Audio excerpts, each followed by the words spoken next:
सुदृढीकरणमा यी फैसलाहरू सहयोगी रहे कि असहयोगी, यिनले राजनीतिक स्थायित्वलाई बल पुर्याए कि क्षति, यसबाट दलीय व्यवस्था बलियो भयो कि कमजोर, समग्रमा राजनीतिलाई फैसलाले अग्रगामी दिशा दिए कि पछाडि फर्काए, यसको समीक्षा भविष्यले गर्ने नै छ। समयले आफ्नो कसीमा घोटेर यिनको औचित्यबारे अग्नि परीक्षा लिँदै जानेछ। तर संविधानको सर्वोच्चता र विधिको शासनमा विश्वास गर्ने पार्टीका हैसियतले फैसलाको पालना गर्ने विषयमा पार्टी स्पष्ट रहेको कुरा म जानकारी गराउन चाहन्छु।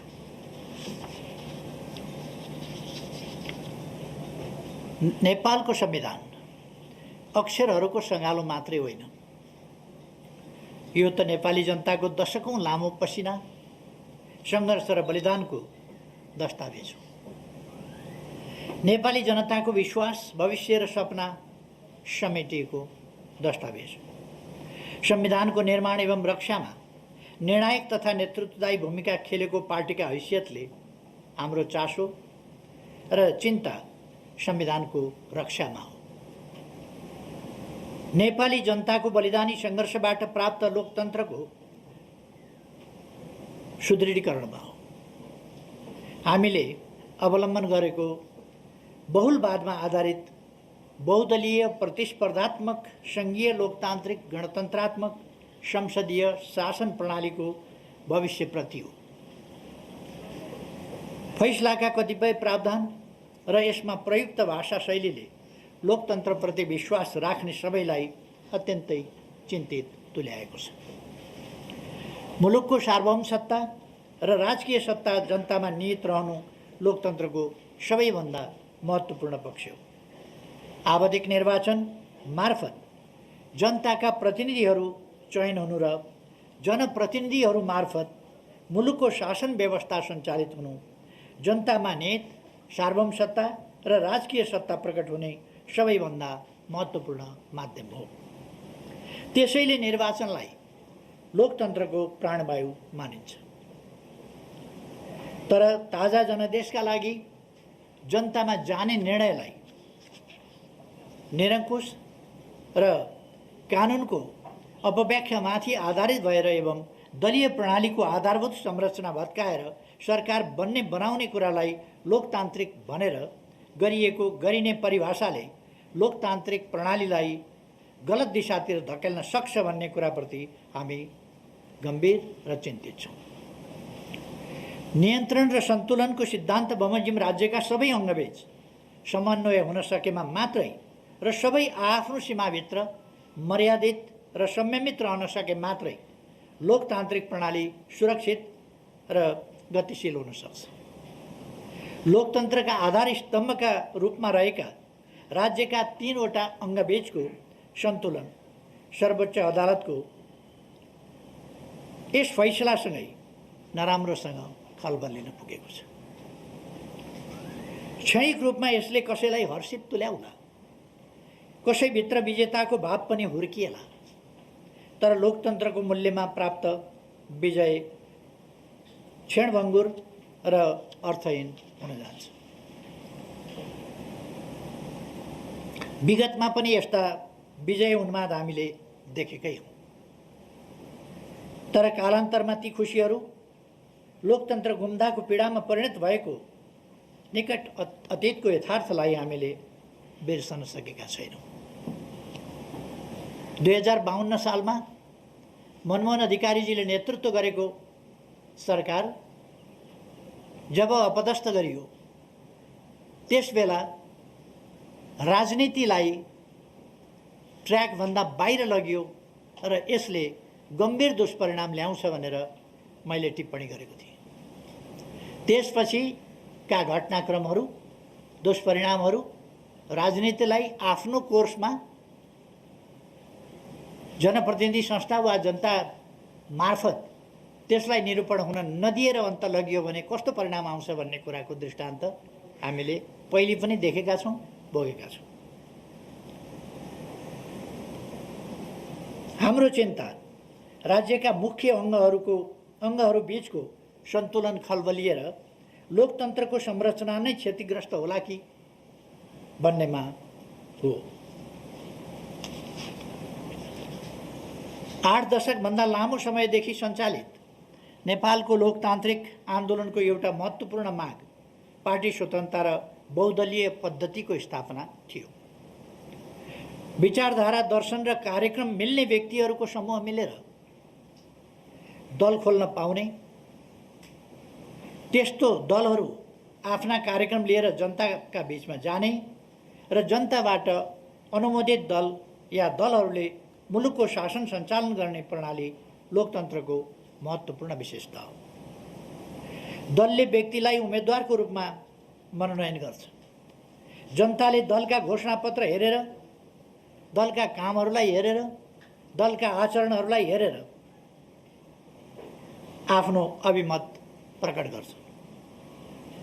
तर यसरी पार्टीको तर्फबाट उम्मेदवार बनेको र दलको चुनाव चिन्ह एवं घोषणापत्रका आधारमा जनताले विश्वास गरेर निर्वाचित गरेका प्रतिनिधिले सरकार बनाउने बेलामा चाहिँ जो कसैलाई समर्थन गर्न सक्छन्, उनीहरूले जुनसुकै ठाउँमा भोट हाल्न सक्छन्।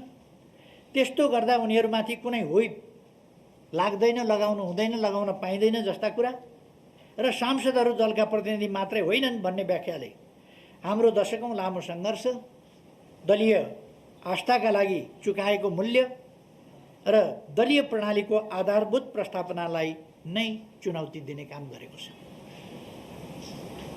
एउटै दलका सदस्यहरू सत्ता र प्रतिपक्ष बन्ने यस्तो परिकल्पना कुनै पनि लोकतान्त्रिक प्रणालीले गर्दैन।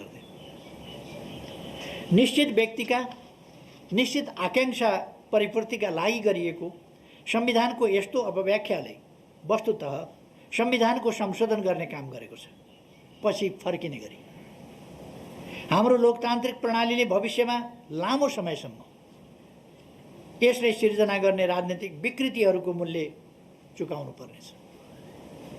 राजनीति जब मूल्यहीन ढङ्गले चल्छ, विगतमा पनि 46 सालको आन्दोलन पछि पनि हामीले राजनीतिक विकृतिका विभिन्न स्वरूपहरू देखेका छौँ, जुन कुराको पुनरावृत्ति नहोस् भन्ने हामी चाहन्छौँ।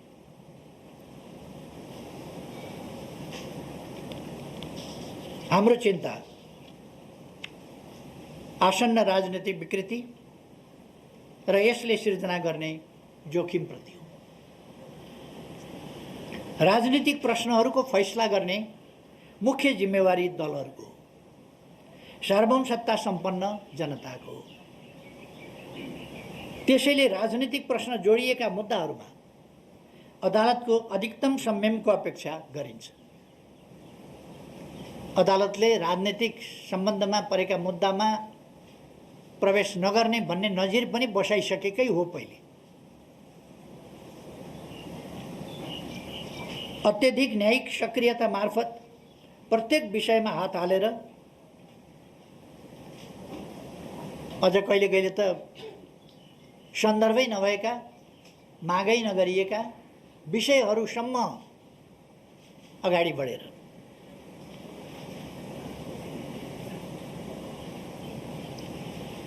अत्यधिक न्यायिक सक्रियता मार्फत प्रत्येक विषयमा हात हालेर त्यसरी न त गन्तव्यमा पुग्न सकिन्छ, न त्यति ठुलो भारी बोक्ने सामर्थ्य यस्तो निकायमा हुन नै सक्छ। खेल खेल्ने जिम्मेवारी खेलाडीहरूको, तर रेफ्री स्वयंमा गोल गर्ने या खास पक्षलाई जिताउने इच्छा जागृत भयो भने त्यसले जोखिम निम्त्याउँछ। अझ सन्दर्भ नै नउठेका या वादी पक्षले मागदाबी नै नगरेका विषयमा पनि, त्यस्ता विषयमा समेत फैसला दिँदा जटिलता मात्रै बढाउँछ। अहिले संवैधानिक नैतिकताको विषय पनि उठाइएको छ। मैले लोकतन्त्रका निम्ति सम्पूर्ण जीवन समर्पित गरेको छु। लोकतन्त्र मेरा निम्ति जीविका होइन, जीवन हो। हाम्रो चिन्ता राज्यका अङ्गहरूको निष्पक्षता, पवित्रता र स्वच्छतामाथि हो। खास प्रश्नमा दोहोरो मापदण्ड अपनाउन पुग्यो। खास फैसलाका बारेमा खास पक्षले हप्तौँ अगाडि जानकारी पाउने अवस्था सिर्जना भयो र गरिएका निर्णयहरूको निष्पक्षतामाथि प्रश्न उठ्ने स्थिति बन्यो भने यस्ता संस्थाहरूप्रति जनताको विश्वास ह्रास हुने वा गुम्ने परिस्थिति सिर्जना हुन सक्छ, जुन बहुतै चिन्ताको विषय हो। र हामीले गरिरहेको चिन्ता पनि यही संस्थाहरूको विश्वसनीयतामाथि हो। राज्यका विभिन्न अङ्गहरू, निकायहरू, संस्थाहरूमाथि जनताको विश्वास उठ्यो भने त्यसले जनतामा नैराश्यता पैदा गर्दछ र त्यसका दुष्परिणामहरू भयावह हुन सक्दछ। अदालतको फैसलाका कारण म सरकारबाट बाहिरिनु पर्यो भनेर मैले यी प्रश्नहरू उठाएको होइन। सरकारबाट त म आजभन्दा 5 वर्ष अगाडि पनि यस्तै मध्यवर्खामा बाहिरिएको हो। त्यति बेला परिवेश भिन्न थियो। मैले त्यति बेला पनि भनेको थिएँ, कहिलेकाहीँ जनताको अपेक्षा र संसदीय अङ्कगणितका बीचमा विरोधाभास उत्पन्न हुन्छ। विरोधाभास त्यहाँ मात्रै उत्पन्न हुने रहन्छ। जनताको आकाङ्क्षा र अरू विभिन्न प्रकारका आकाङ्क्षाहरूका बीचमा पनि विरोधाभास पैदा हुने रहेछ।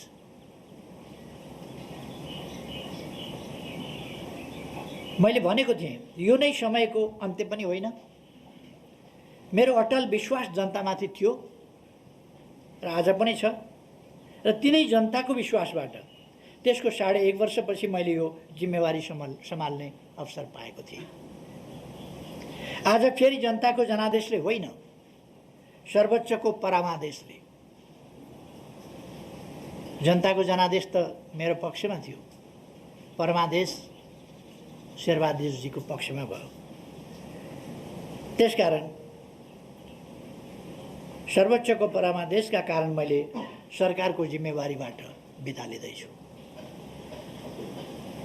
सरकारबाट बाहिरिनु परेको विषयमा मलाई रत्तिभर चिन्ता छैन।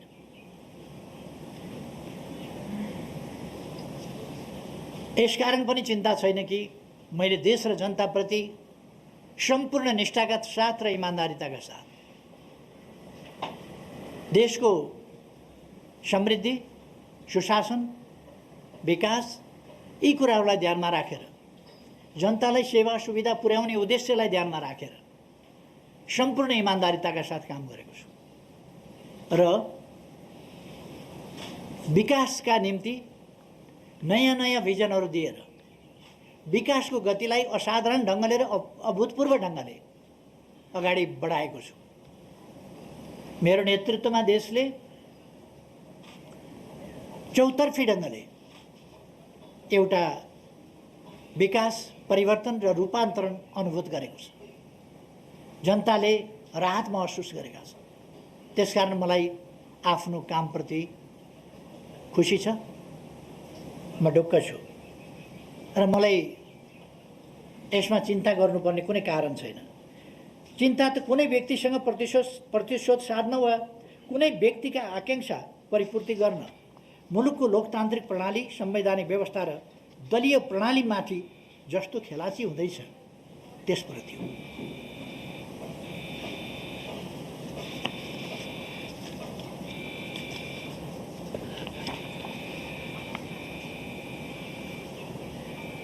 आज देश कोभिड-19 को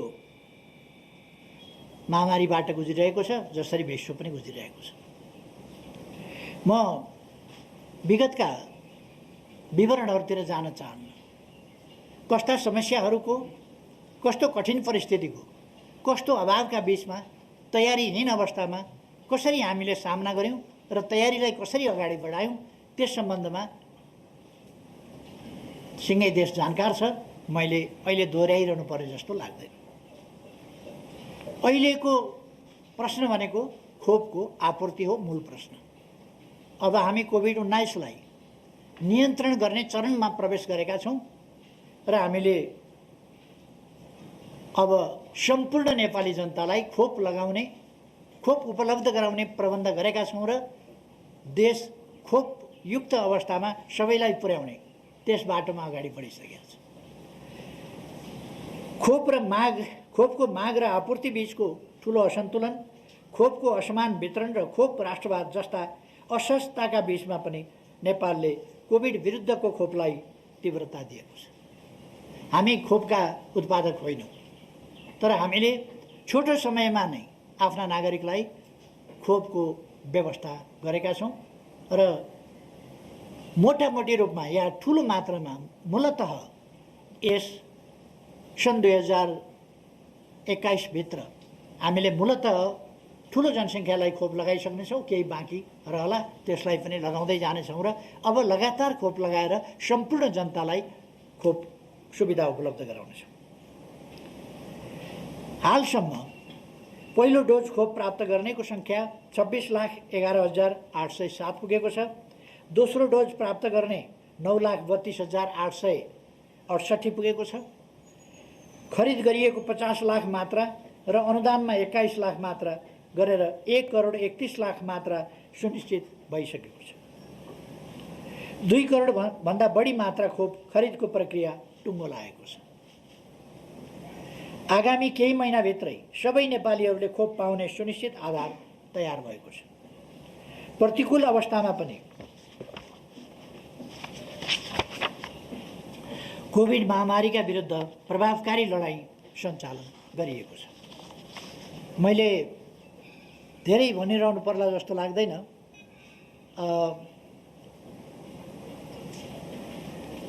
हामीले भारतबाट अनुदान 10 लाख र 1 लाख गरेर 11 लाख डोज प्राप्त गऱ्यौँ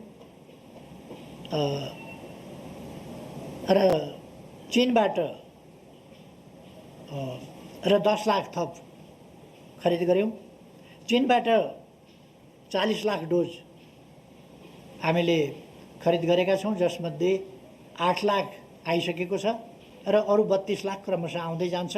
खोप लगातार हामी लगाउँदै जान्छौँ र खोप आउँदै पनि जान्छ। थप 60 लाख डोज खरिद प्रक्रिया अगाडि बढेको छ। अमेरिकाबाट उपहार स्वरूप हिजो मात्रै हामीले 15 lakh Janssen dose Johnson and Johnson, जो एक मात्र खोप लगाए हुन्छ, दोहोऱ्याएर लगाउनु पर्दैन, त्यो प्राप्त गरेका छौँ। चीनबाट प्राप्त अनुदान 18 लाख डोज, 16 लाख डोज अनुदान दिने नयाँ घोषणा भएको छ। जापानबाट आज मात्रै घोषणा भएको छ अस्ट्रेजेनिका करिब 16 लाख, जो भारतबाट आएको खोपको 1 डोज मात्रै लगाएर बाँकी रहेको जनसङ्ख्या थियो, त्यसलाई पनि डबल डोज अब दिन सकिन्छ। कोभ्याक्स अन्तर्गत 3,48,000 आएको छ र 3,50,000 आउँदैछ। कोभ्याक्स सुविधा अन्तर्गत 60 लाख डोज क्रमशः प्राप्त हुनेछ। जोन्सनको 50 लाख, मोडर्नाको 40 लाख, फाइजरको 40 लाख र कोभिसिल्ड एक्स्ट्राजेनेकाको 20 लाख गरी 1,50,00,000 डोज सुविधा मूल्यमा प्राप्त भएको छ, हुँदैछ। बालबालिकालाई दिन मिल्ने फाइजरको 60 लाख डोज खरिद प्रक्रिया अगाडि बढेको छ। अर्थात् अब हामीलाई खोपको अभाव छैन। हुन त मलाई थाहा छ भरे बेलुका या भोलि बिहानबाट सुरु हुनेछ, ल्याइदिएको खोप, लगाइरहेको खोप, लगाएका फोटो खिचेर अघिल्लो सरकार गयो हामीले खोप दिन थाल्यौँ भनेर तमासा सुरु हुनेछ। मानिलिउँ टट गरेर जादु गरेर चाहिँ उनीहरूले आजै ल्याएका हुन् कि खोप जस्तो एउटा प्रचार गर्नेछ। मलाई प्रचारको कम्पिटिसन गर्नु छैन। मैले देश र जनताका निम्ति काम गर्ने हो र देश र जनताका निम्ति अत्यन्तै गम्भीरताका साथ काम गरेको छु।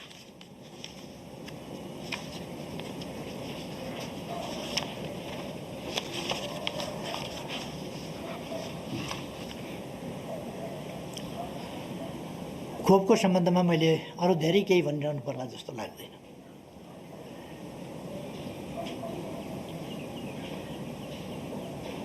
आदरणीय दिदीबहिनी दाजुभाइहरू, तपाईँहरूको विश्वास प्राप्त गरेर सरकारको नेतृत्व गरेको झन्डै 3.5 वर्षको अवधि, अर्थात् 3 वर्ष 5 महिना लगभग पुरा भएको छ।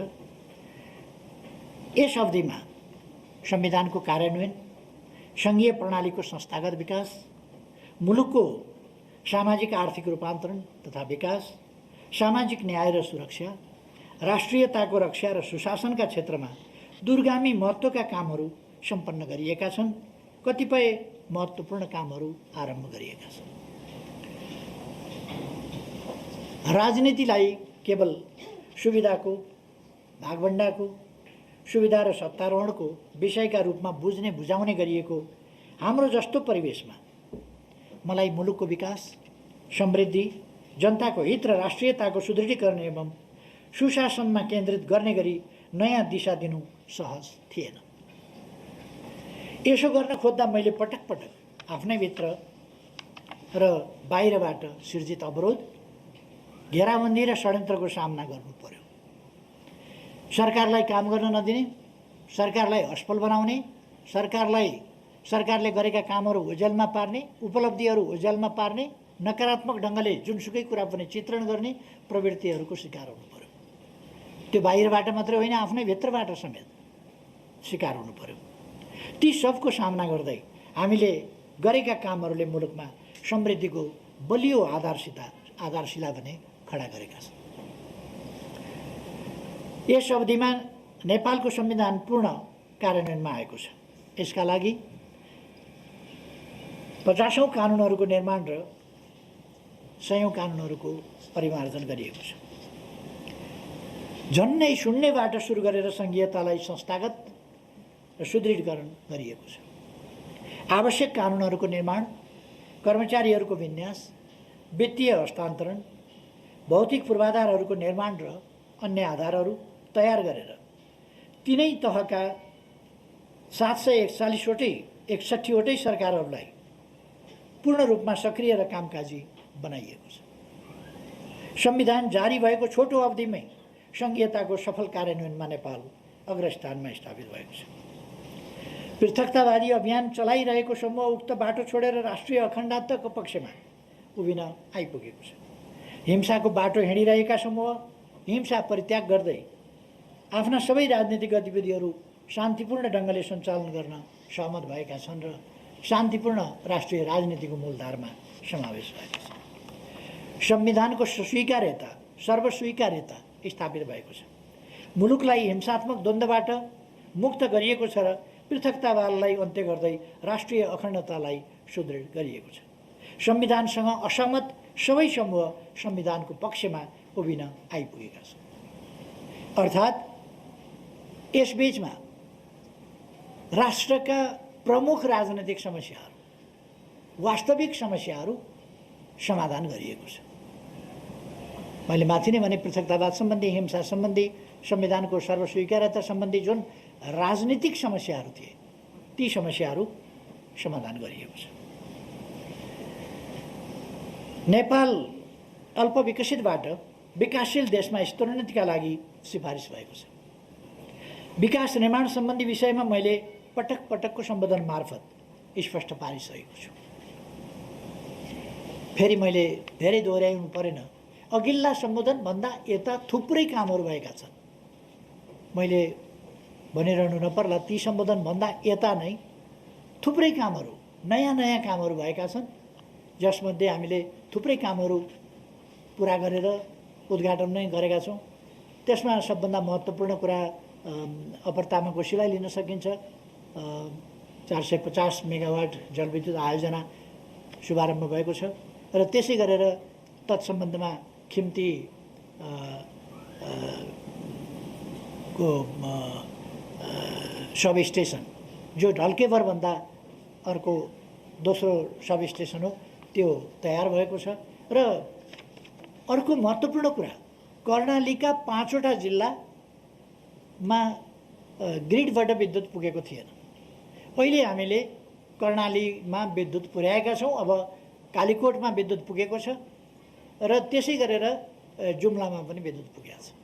अब 3टामा ग्रिडबाट विद्युत पुर्याउने यो 3 वर्ष त्यो बाँकी छ। अब यो 3 वर्षमा हामीले ट्रान्समिसन लाइन पुर्याउन सक्यौँ कर्णालीमा र अब केही समयभित्र हुम्लाको सदरमुकाम सिमीकोट सडक सञ्जालबाट जोडिँदैछ। यसरी हामीले असाधारण सफलता प्राप्त गरेका छौँ।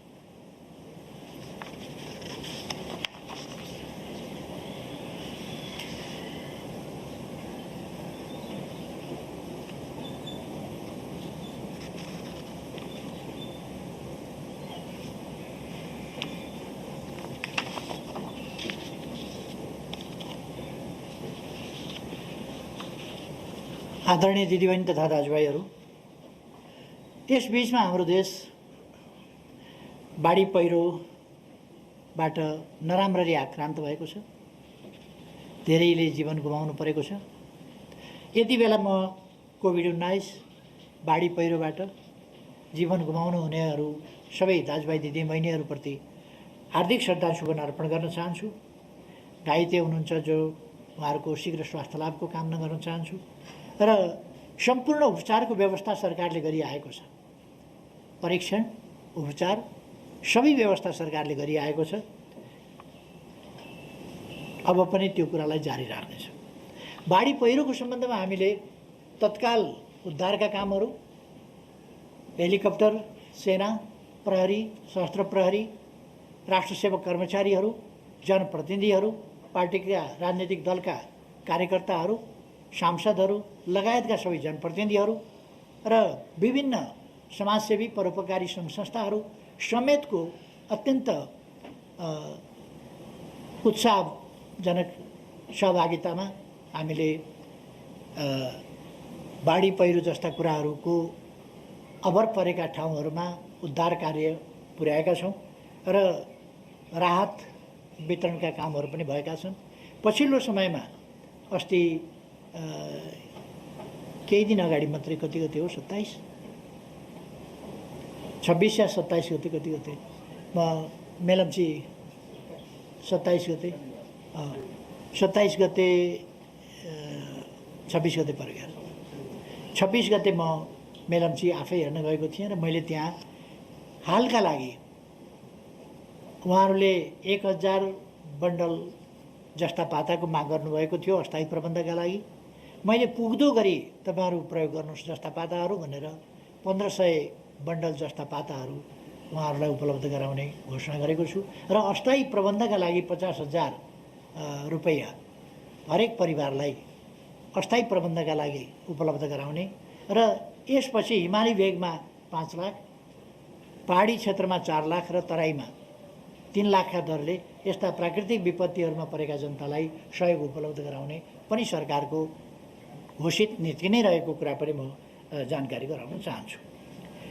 हामी पुनर्निर्माणका काममा लागेका छौँ। मेलम्चीको मुहानमा समस्या परेको छ र त्यो समस्या हामी छिटै अन्त्य गर्ने र यसै वर्षभित्र भनेको सन् 2021 भित्रै मेलम्चीको पानी पुनः काठमाडौँ ल्याउने हामीले प्रबन्ध गरेका छौँ र पुनर्निर्माणको कामलाई सुरक्षित पुनर्निर्माण त्यसमा हामी ध्यान दिनेछौँ भन्ने कुरा म जानकारी गराउन चाहन्छु। आदरणीय दाजुभाइ दिदीबहिनीहरू, आजको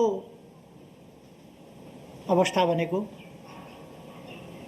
देश कोभिड-19बाट त्यसको महामारीको मारबाट आक्रान्त भइरहेको यो अवस्था, प्राकृतिक विपत्ति त्यस्तै गरेर बाढी पहिरो जस्ता कुराहरूबाट आक्रान्त भइरहेको अवस्था, हामीले देशलाई समय खर्च नगरिकन संवैधानिक कानुनी हिसाबले एकताबद्ध भएर एकताका साथ राष्ट्र निर्माणको काममा अगाडि बढ्नुपर्ने, विकासको काममा अगाडि बढ्नुपर्ने आजको आवश्यकता।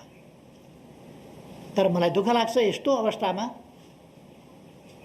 द्वन्द्व बढाउने, परस्परमा असमझदारी, घृणा बढाउने र त्यो असमझदारी र घृणाबाट मुलुकलाई द्वन्द्वतर्फ धकेल्न खोज्ने प्रयासहरू भइरहेका छन् र एउटा गम्भीर षड्यन्त्र लोकतन्त्रका विरुद्ध भइरहेको छ।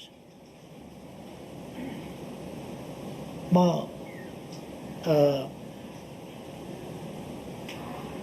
आजको आवश्यकतातिर, राष्ट्रिय एकताको आवश्यकतातिर विकास निर्माणका काममा एकताको आवश्यकतातिर सबैको ध्यान आकर्षण गर्न चाहन्छु। हामी कुनै उन्मादमा जान आवश्यक छैन, निराश हुन पनि आवश्यक छैन। यद्यपि हिजोको फैसला कतिले ऐतिहासिक भने, ऐतिहासिक त हुने नै भयो, यो पछिसम्म कालान्तरसम्म सम्झिनेछ, यसका असरहरू पर्नेछन्, यसको समीक्षा देशले गर्नेछ, यसका परिणाम र परिणतिहरूले असरहरू अभिव्यक्त गर्नेछन्। त्यसकारण यसलाई ऐतिहासिक भन्दा पनि केही फरक नपर्ला, तर कस्तो ऐतिहासिक त्यो पछि इतिहासले बताउला। हाम्रो आजको आवश्यकता चाहिँ वास्तवमा एकताबद्ध भएर जानुपर्ने थियो। यति बेला राष्ट्रिय सार्वभौम सत्तालाई, स्वाधीनतालाई वास्तविक अर्थमा सबल बनाउँदै जानुपर्ने त्यो आवश्यकता थियो। तर त्यस्तो हुन सकेन। आजको राजनीति विपरीत दिशामा लान खोजिँदैछ। देशमा निर्वाचन बाँकी अवधि संसद चलोस्, मेरो शुभकामना छ।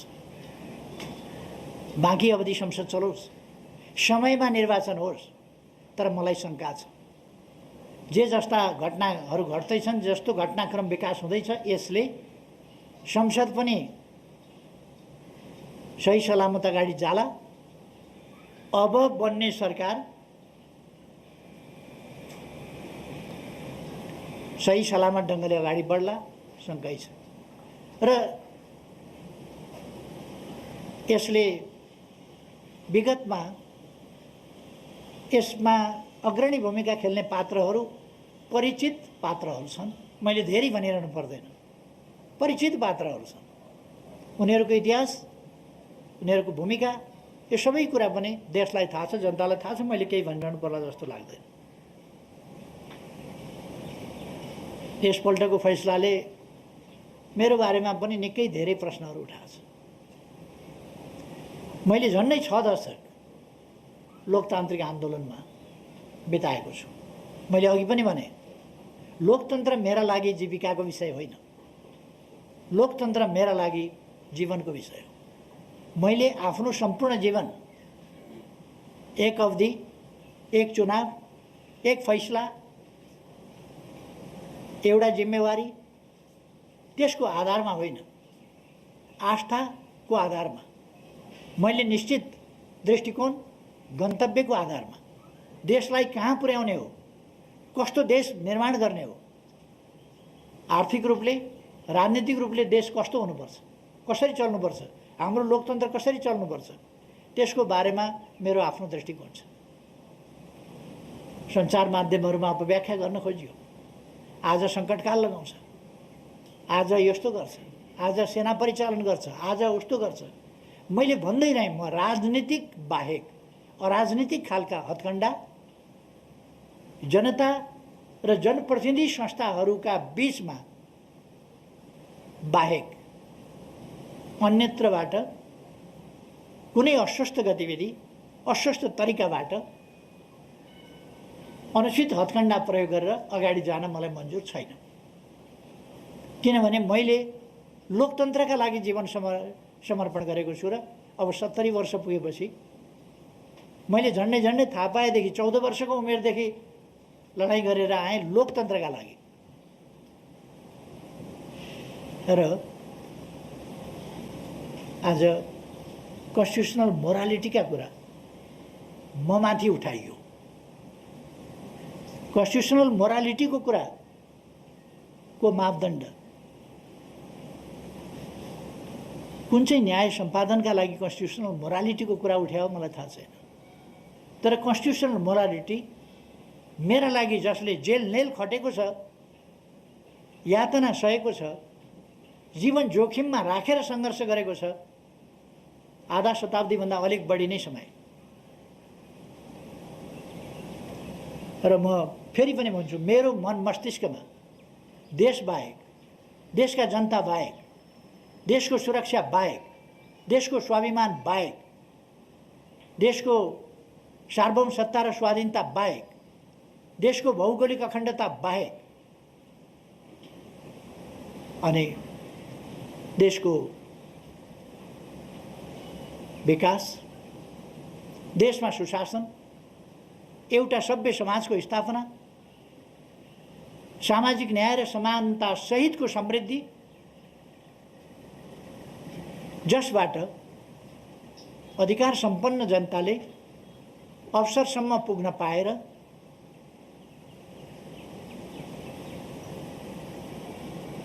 निर्भय जीवन बाँच्न पाउने, निर्भय जीवन बाँचेर सम्मानजनक ढङ्गले समान हैसियतमा बाँच्न पाउने अधिकार राखौँ। त्यो स्थिति निर्माण गर्न सकियोस् र नेपाललाई सुखी नेपालीको देश बनाउन सकियोस्। सुन्दर, समृद्ध, सुशासनयुक्त, सुसभ्य देश होस् र सुखी नेपाली जनता हौँ। यसका निम्ति लोकतान्त्रिक प्रणाली चाहिन्छ। त्यस्तो प्रणाली चलाउन लोकतान्त्रिक संविधान र कानुन चाहिन्छ। त्यसलाई सञ्चालन गर्न त्यो संविधान बमोजिम अगाडि बढ्ने इमानदार अठोट चाहिन्छ। त्यो बाहेक मेरो मन मस्तिष्कमा केही पनि रहेन। मैले आफ्नो स्वार्थलाई महत्त्व दिनुपर्ने कहिल्यै परिस्थिति पनि बनेन र म दिँदा पनि दिन्न। म देशवासी सम्पूर्ण दिदीबहिनी दाजुभाइहरूमा भन्न चाहन्छु, म सरकारमा जाँदा होस्, सरकारमा बसेर काम गर्दा होस् अथवा सरकारबाट जनताले हटाएको होइन मलाई। फेरि पनि म भन्न चाहन्छु, जनताको बीचमा जाने दिन आओस्, त्यति बेला यी कुराहरूको फैसला जनताले दिनेछ। आज म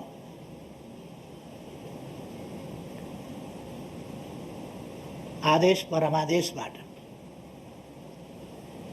सरकारबाट हटेको छु, तर मेरो प्रतिबद्धता, मेरो देश र जनताप्रतिको प्रतिबद्धता सरकारमा हुँदा वा नहुँदा, जेलमा बस्दा पनि म यत्तिकै निष्ठाका साथ बसेको थिएँ, यत्तिकै आशावादिताका साथ बसेको थिएँ। जति बेला निरङ्कुश राजतन्त्र थियो, जति बेला तानाशाही व्यवस्था थियो, पञ्चायती तानाशाही, निर्दलीय निरङ्कुश व्यवस्था, त्यति बेला नेल हतकडी लगाएर चिसो छिँडीमा राखिँदा पनि मेरो विश्वास, लोकतन्त्रप्रतिको विश्वास, देश र जनताप्रतिको माया किञ्चित कम भएको थिएन। आज पनि हुँदैन। म फेरि आफ्नो कर्तव्य पालनामा देश र जनतालाई शिरमा राखेर कर्तव्य पालनाको आफ्नो यात्रामा निरन्तर अगाडि बढिरहनेछु। यो कुरा म सबै दाजुभाइ दिदीबहिनीहरूलाई आग्रह गर्न चाहन्छु, निवेदन गर्न चाहन्छु। नेकपा एमालेको सरकार ढलाइयो। यो सरकार किन ढलाइयो भने यस सरकारले देशको सार्वभौम सत्ताको पक्षमा दृढताका साथ काम गर्यो, विकासका कामलाई तीव्रताका साथ अगाडि बढायो, सुशासनका निम्ति अथक प्रयास गर्यो, जनतालाई राहत सुविधा पुर्याउने कुरामा, जनतालाई अधिकार सम्पन्न बनाउने कुरामा, ज्येष्ठ नागरिकदेखि बालबालिका, अपाङ्गता भएका व्यक्तिहरू, पछाडि परेको समुदाय, उनको बारेमा चिन्ता गर्यो। उनीहरूलाई कसरी माथि उठाउन सकिन्छ र अगाडि बढाउन सकिन्छ, त्यसमा चिन्ता गर्यो यो सरकारले र यी दिशाहरूमा थुप्रै कामहरू गर्यो। अरू त कुनै कारण छैन यो सरकार हटाउनु पर्ने, कुनै कारण छैन। कुनै राजनीतिक दल छटपटाउनु पर्ने त कुनै कारण छैन। जनताका बीचमा जाउँ भन्दा नजाने, जान आँट नगर्ने, जनता भनेको सुन्ने बित्तिकै, निर्वाचन भनेको सुन्ने बित्तिकै थर्र हुने अनि अदालत गएर मुद्दा लडेर करेसाबारीको झगडा हो यो। गजबसँग प्रधानमन्त्री विश्वको इतिहासमा पहिलोपल्ट सम्मानित अदालतबाट प्रधानमन्त्री तोकियो। प्रधानमन्त्री हटाइयो, प्रधानमन्त्री तोकियो। यही विश्व न्याय प्रणालीको रूपमा अनुकरणीय भएछ, अनुसरणीय भएछ भने विडम्बना भन्नु पर्ला। तर यो मैले अघि नै भने, यो इतिहासको कडीमा फेरि परीक्षित हुन त बाँकी नै हुन्छ। हामी सबै परीक्षित हुन बाँकी हुन्छ। सरकार ढाल्न बाहिरबाट त कोसिस भयो। षड्यन्त्र कहाँबाट भयो म त्यता जान चाहन्न। षड्यन्त्र भयो। षड्यन्त्रले विभिन्न अपवित्र गठबन्धनहरू जन्मायो। नेकपा एमाले पार्टी फुटाइयो। कुनै कारण थिएन। सरकार राम्ररी काम गरिराखेको थियो, पार्टी चलिराखेको थियो। केही मान्छेहरूको महत्त्वाकांक्षा,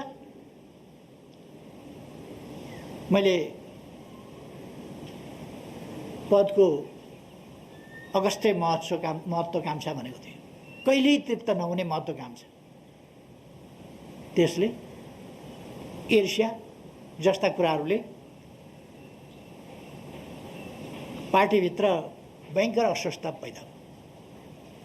म निर्वाचित अध्यक्षलाई थाहा नदिकन पार्टीबाट हटाउनेसम्मका काम भए, सबैलाई थाहा छ। दलको नेताबाट हटाएर, अध्यक्षबाट हटाएर मै अध्यक्ष भएँ भनेर पगडी लगाउने काम भए। म 56 वर्षदेखि यस देशका लागि लडेर आएको, कम्युनिस्ट आन्दोलनका लागि लडेर आएको र कम्युनिस्ट आन्दोलन, लोकतान्त्रिक आन्दोलन छिन्न भिन्न भएका बेला पुनर्गठन गर्नका लागि शिला सङ्गालो गर्दै त्यहाँबाट सुरु गरेको, 50 वर्षभन्दा अगाडि आन्दोलनको एकता र एकीकरण सुरु गरेको व्यक्तिलाई साधारण सदस्य पनि नरहने गरी निष्कासन गरेका समेत ती कुराहरू पनि हामीले देख्यौँ। र पार्टीभित्रैबाट अन्तिममा पनि अहिले सर्वोच्च अदालतबाट जुन फैसला भयो, त्यो फैसलाका पछाडि जम्मा जम्मी नेकपा एमालेका 26 जनाले राष्ट्रपति कहाँ विद्रोही भन्दै, विद्रोही के को विद्रोही हुन्छ? विद्रोही भनेको न्यायका निम्ति लड्ने शब्द हो। विद्रोही होइन, अनुशासन होइन, अराजक ढङ्गले राष्ट्रपतिज्यू कहाँ आफ्नो पार्टीको सरकार ढाल्ने, अर्को पार्टीको सरकार बनाउने, प्रमुख प्रतिपक्षलाई प्रधानमन्त्री बनाउनु पर्छ भनेर हिँड्ने खालका अनुशासनहीनता र अराजकता प्रकट भए। सम्मानित सर्वोच्च अदालतमा हस्ताक्षर गरेर जाने खालका कामहरू भए। यस्ता विपक्षीसँग विरोधीसँग मिल्ने, भित्र अन्तर्घात गर्ने, पार्टीमा भित्रभित्रै विपक्षीसँग साँठगाँठ गर्ने, आफ्नो खुट्टामा पास दिनुपर्ने खेलाडीले विरोधीका खुट्टामा पास दिन्छ, आफू गोलरक्षक हुनुपर्ने ठाउँमा पोस्ट खाली गरिदिन्छ, पोस्टमा कोही बस्यो भने त्यसलाई लखेट्न खोज्छ। यो खालको स्थिति हामीले देख्यौँ। र यस प्रकारका अनुशासनहीन अराजक कामहरू, पार्टी विरोधी गतिविधिहरू, र एक ढङ्गले भन्यो भने यो पार्टी विरोधी मात्रै भएन, यसले अन्ततोगत्वा लोकतान्त्रिक प्रणाली, यी सबै कुराका पनि यो विरुद्धमा गयो। र यस्ता अपराधिक क्रियाकलापहरू समेतबाट आज यस परिणाममा, यस अवस्थामा देश पुगेको छ।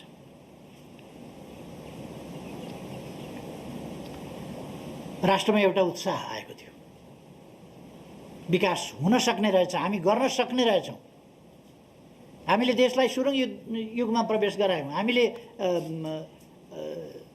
तुइनहरू विस्थापित गऱ्यौँ, धेरै ठुलो मात्रामा बाटाहरू बनायौँ, हाइवेहरू बनायौँ, सडक पुलहरू बनायौँ, स्कुलहरू बनायौँ, कलेजहरू बनायौँ, पुनर्निर्माणका विशाल कामहरू गऱ्यौँ। र यो सबै देख्दाखेरि विकास हुन सक्ने रहेछ भनेर विश्वास जनतामा पलायो। त्यो विश्वास, त्यसबाट आत्तिएकै तत्त्वहरूले यो सरकार लोकप्रिय हुन थाल्यो, यसले विकास गर्यो भनेर यसका विरुद्ध विषवमन गर्ने, अफवाह फैलाउने, झुटा कुराहरू प्रचार प्रसार गर्ने क्रियाकलापहरू मचाइरहे, जसले गर्दाखेरि आज जनतामा अलिकति केही अन्यल भ्रम पार्ने कोसिस भएको छ। कति पर्छ त्यो आफ्नो ठाउँमा होला। र म भन्न चाहन्छु, हामी जनतालाई अन्यलमा पर्न, भ्रममा पर्न दिँदैनौँ। कुनै पनि हिसाबले यस देशको सार्वभौमसत्ता, यस देशको स्वाधीनता, यस देशको भौगोलिक अखण्डता, यस देशको राष्ट्रिय हित, लोकतन्त्र, लोकतन्त्रका मूल्य मान्यता सहितको लोकतन्त्र, लोकतन्त्र सजीव अभ्यास सहितको लोकतन्त्र, यसमा हामी पछाडि पर्न दिँदैनौँ। हामीले थालेका विकास प्रयासहरूका अभियानहरूलाई किञ्चित हामी अल्पत्र पर्न दिँदैनौँ। हामी प्रतिपक्षमा भएर पनि खबरदारी गरिरहन्छौँ, तर प्रतिपक्षमा बस्ने म्याद पनि बेसरी नै भएदेखि 1.5 वर्ष न होला। त्योभन्दा अगाडि त कसैले रोक्ने ठाउँ त छैन होला। फेरि जनताका बिचमा जानुपर्ने होला। हाम्रो रोडम्याप, हामी फेरि पनि देशप्रति जिम्मेवार छौँ, लोकतन्त्रप्रति जिम्मेवार छौँ। र मैले सुरुमै भने हामी विधिको शासनमा विश्वास गर्ने, शक्ति पृथकीकरणको सिद्धान्तमा विश्वास गर्ने, स्वतन्त्र न्यायपालिकाको सिद्धान्तमा विश्वास गर्ने। कति बेर के फैसला भयो एउटा एकाध फैसलाको कुराबाट हामी विचलित हुँदैनौँ र यसलाई कुनै हिसाबले कहीँ तलमाथि परेको छ भने त्यसलाई सच्याउँदै अगाडि बढ्नुपर्छ आगामी दिनमा भन्ने ठान्छौँ। र अदालतको फैसला अनुचित छ, हाम्रा विरुद्ध छ, संवैधानिक हिसाबले हेर्ने हो भने त्यो उपयुक्त छैन। र जे भए पनि अदालतको फैसलालाई मानेर त्यसलाई कार्यान्वयन गरेर हामी अगाडि बढ्छौँ। म पार्टीका कार्यकर्ता साथीहरूलाई यस बीचमा आग्रह गर्न चाहन्छु, धैर्यता संयम गुमाउने होइन, आत्मविश्वास कम हुन दिने होइन। हामी देश र जनताप्रति समर्पित शक्ति हौँ। देश र जनताको रक्षा गर्ने, लोकतन्त्रको रक्षा गर्ने, संविधानको सजीव रक्षा, सजीव कार्यान्वयन र त्यसको समयानुकूल विकास गर्दै जाने अभिभारा हाम्रो काँधमा छ। समृद्ध नेपाल र सुखी नेपाली हामीले राष्ट्रिय आकांक्षा भनेका छौँ। त्यो आकांक्षा पुरा गर्ने अभिभारा हाम्रो काँधमा छ। त्यसकारण म पार्टीका कार्यकर्ताहरूलाई आग्रह गर्न चाहन्छु, सबै पार्टीका कार्यकर्ताहरूलाई पनि भन्न चाहन्छु, युवा पङ्क्तिलाई भन्न चाहन्छु, युवा पिँढीलाई भन्न चाहन्छु, यो देश युवा पिँढीको, यो देश आगामी पुस्ताको, यो देश भोलिको पुस्ताको हो। त्यसकारण भोलि हामीले, हाम्रा सन्ततिले फेरि हामीले जस्तै कठोर सङ्घर्ष गर्न नपरोस्, यसका निम्ति हामीले एउटा मजबुत आधार छोडेर जाउँ, एउटा सुन्दर विकसित समाज निर्माण गरेर जाउँ। त्यसका निम्ति हामी सबै हरेस खाएर होइन, उच्च मनोबल राखेर अगाडि बढौँ भन्ने म आह्वान गर्न चाहन्छु। हामीले राष्ट्रिय एकतालाई मजबुत बनाउनुपर्छ। म सबैलाई आग्रह गर्न चाहन्छु यस घडीमा कि हामी विभिन्न ढङ्गले अनेक प्रकारका हाम्रा विविधताहरूलाई अनेक शक्तिले उछाल्न सक्छन्। विविधता हाम्रो सम्पन्नता हो, समृद्धि हो, सम्पदा हो।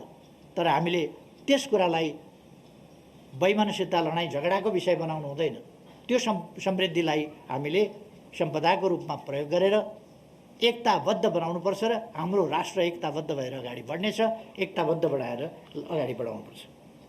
हामीले एकताबद्ध राष्ट्र, सुदृढ राष्ट्र, त्यसका निम्ति योगदान गरौँ र लोकतन्त्रको रक्षा गर्दै अगाडि बढ्न म फेरि एकपल्ट सबैमा हार्दिक आग्रह अनुरोध गर्न चाहन्छु। र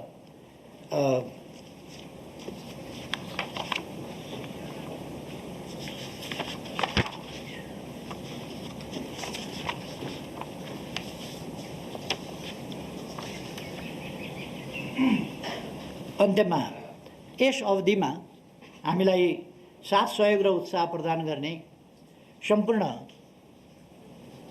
दाजुभाइ दिदीबहिनीहरूप्रति हार्दिक आभार व्यक्त गर्न चाहन्छु। मैले नेतृत्व गरेको, मेरो नेतृत्वमा सञ्चालित सरकार ऐतिहासिक रूपमा सफल सरकार, त्यसको सफलतामा धेरैको योगदान छ र तपाईहरू सबैको सद्भावले यो सफलता प्राप्त भएको र हामीलाई अहिले पनि ऊर्जा दिइरहेको छ। आम नेपाली दाजुभाइ दिदीबहिनीहरू, देशभित्र देश बाहिर रहेका सबै राष्ट्रसेवक कर्मचारी साथीहरू, सुरक्षाकर्मीहरू, कोभिड विरुद्धको लडाइँमा अग्रमोर्चामा खटिएका डाक्टर, नर्स, स्वास्थ्यकर्मी अरू तमाम साथीहरू सबैप्रति म हार्दिक धन्यवाद भन्न चाहन्छु। हाम्रो विकास प्रयासमा निरन्तर सहयोग दिने मित्र राष्ट्रहरू र त्यहाँका राष्ट्र प्रमुख सरकार प्रमुखहरूप्रति पनि म हार्दिक धन्यवाद भन्न चाहन्छु। अहिले भर्खरै मैले कोभिड-19 सम्बन्धमा त्यसको विरुद्धमा खोपको कुरा गरेँ। यदि मित्र राष्ट्रहरूको साथ सहयोग हुँदैन थियो भने, उहाँका राष्ट्र प्रमुख सरकार प्रमुखहरूको साथ सहयोग हुँदैन थियो भने यो सफलता हामीले प्राप्त गर्न सक्दैनथ्यौँ। त्यसकारण म सबैप्रति आभार व्यक्त गर्न चाहन्छु।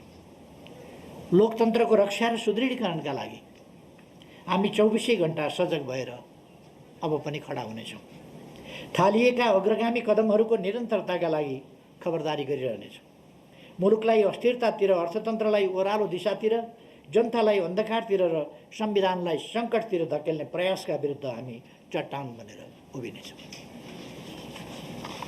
मेरो पूर्ण विश्वास छ मुलुकले सुरु गरेको अग्रगतितिरको यात्रा कसैले पनि बिथोल्न सक्ने छैन र हामी त्यो बिथोल्न दिने पनि छैन।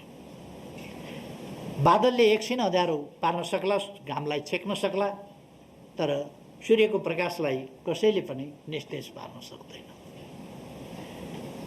नेपाललाई समृद्ध र नेपाली जनतालाई सुखी बनाउने महान अभियानमा म र मेरो पार्टी सधैँभरि अग्रमोर्चामा डटिरहनेछ। एकछिन बादल लागेको छ, फेरि सूर्य बादल हटाएर उदाउनेछ। सबैमा धेरै धेरै धन्यवाद।